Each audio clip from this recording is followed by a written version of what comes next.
শমী কায়সার ৯০ দশকের জনপ্রিয় একজন অভিনেত্রী। পরে নাম লেখান রাজনীতিতে।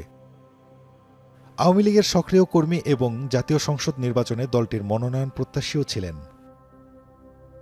এছাড়া দলটির মুক্তিযুদ্ধ বিষয়ক উপকমিটির সদস্য, ই-ক্যাবের সভাপতির দায়িত্বও পালন করেছেন। যদিও এসব ছাপিয়ে তার আরেক পরিচয় হল তিনি শহীদ বুদ্ধিজীবী শহীদুল্লাহ কায়সারের সন্তান। বৈষম্যবিরোধী ছাত্র আন্দোলনের সময় ইশতিয়াক মাহমুদ নামের এক ব্যক্তিকে হত্যাচেষ্টার অভিযোগে গ্রেপ্তার হয়েছেন শমী কায়সার। ৬ নভেম্বর ছিল মামলার রিমান্ড শুনানি। তদন্ত কর্মকর্তা উত্তরা পূর্ব থানার এসআই মৃত্যুঞ্জয় পণ্ডিত মিঠুন অভিনেত্রীকে ঢাকার চিফ মেট্রোপলিটন ম্যাজিস্ট্রেট সিএমএম আদালতে হাজির করে ৭ দিনের রিমান্ড চান। অন্যদিকে তার আইনজীবী জামিন আবেদন করেন। শুনানিতে শমী কায়সারের বক্তব্যও শুনতে চান ঢাকার মহানগর হাকিম মোহাম্মদ সাইফুজ্জামান। তখন তিনি নিজেকে নির্দোষ দাবি করে বলেন, আমি কোনো ধরনের অপরাধমূলক কর্মকাণ্ডের সঙ্গে জড়িত নই। আমাকে হেয় প্রতিপন্ন করার জন্য মামলা দেওয়া হয়েছে। আমার বিরুদ্ধে বলা হচ্ছে আন্দোলন নস্যাৎ করার জন্য ফ্যাসিস্ট হাসিনার সঙ্গে থেকেছি, অর্থ সহায়তা করেছি। অর্থ সহায়তা তো দূরের কথা, তখন ইন্টারনেট বন্ধ ছিল। নেট চালু করতে ই কমার্স ব্যবসায়ীদের সঙ্গে 18 জুলাই বৈঠক করেছি। আমার বিরুদ্ধে অন্যায়ভাবে অভিযোগ আনা হয়েছে। সাবেক রাষ্ট্রপতি ও বিএনপির প্রতিষ্ঠাতা জিয়াউর রহমানকে নিয়ে কটূক্তির অভিযোগ প্রসঙ্গে শমী কায়সার বলেন,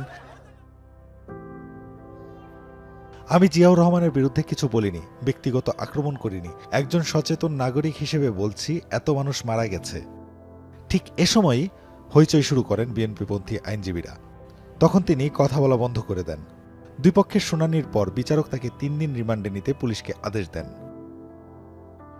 অন্যদিকে এদিন একই মামলায় গ্রেপ্তার গান বাংলা টিভির চেয়ারম্যান কৌশিক হোসেন তাপসেরও 3 দিনের রিমান্ড আবেদন মঞ্জুর করেন আদালত। যদিও তার আইনজীবী রিমান্ড বাতিল চেয়ে আবেদন করেন। শুনানির সময় তাপস আত্মপক্ষ সমর্থন করে বলেন, আমি হয়রানির শিকার, কোনো ধরনের অপরাধমূলক কর্মকাণ্ডের সঙ্গে জড়িত নই। একদিনের জন্যও পলাতক ছিলাম না। প্রতিদিন গান বাংলার অফিসে গিয়েছি, বাসায়ও অবস্থান করেছি। লোকেশন ট্র্যাকিং করলে পাওয়া যাবে। আমি পলাতক ছিলাম না। শুনানি শেষে রাষ্ট্রপক্ষের আইনজীবী গণমাধ্যমের কাছে জানান, শমী কায়সার ও তাপস বৈষম্য বিরোধী আন্দোলনে ছাত্র জনতার উপর গুলি চালানো ছাত্রলীগ, যুবলীগ ও পুলিশের সঙ্গে জড়িত ছিলেন। আর্থিকভাবেও সহায়তা করেছেন।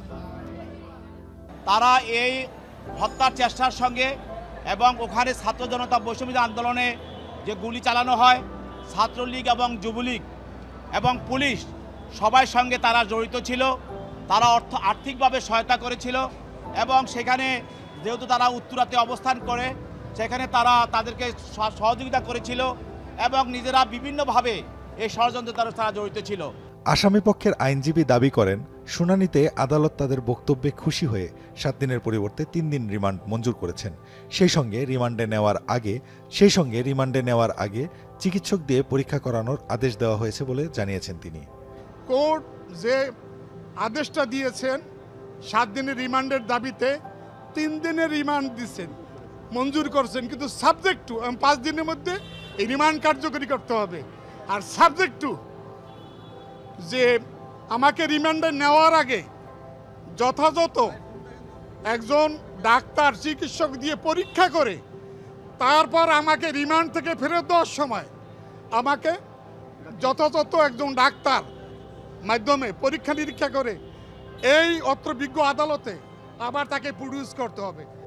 এর আগে গত 3 ও 5 নভেম্বর রাতে রাজধানীর উত্তরা থেকে তাপস ও শমী কায়সারকে গ্রেপ্তার করে পুলিশ। মামলার সূত্রে জানা গেছে, বৈষম্য বিরোধী আন্দোলন চলাকালে গত 18 জুলাই ইশতিয়াক মাহমুদ নামে এক ব্যবসায়ী সহ অন্যান্যরা কর্মসূচিতে অংশগ্রহণ করেন। উত্তরা পূর্ব থানার 4 নম্বর সেক্টরের আজমপুর নওয়াব হাবিবুল্লাহ হাই স্কুলের সামনে আওয়ামী লীগ, যুবলীগ ও ছাত্রলীগ হামলা চালায় এবং গুলিবর্ষণ করে। ইশতিয়াকের পেটে গুলি লাগে। তিনি এভার কেয়ার হাসপাতালে চিকিৎসা নেন। পরে মামলা দায়ের করেন। এ মামলায় 9 নম্বর এজাহার নামীয় আসামি তাপস আর শমী কায়সার 24 নম্বর এজাহার নামীয় আসামি।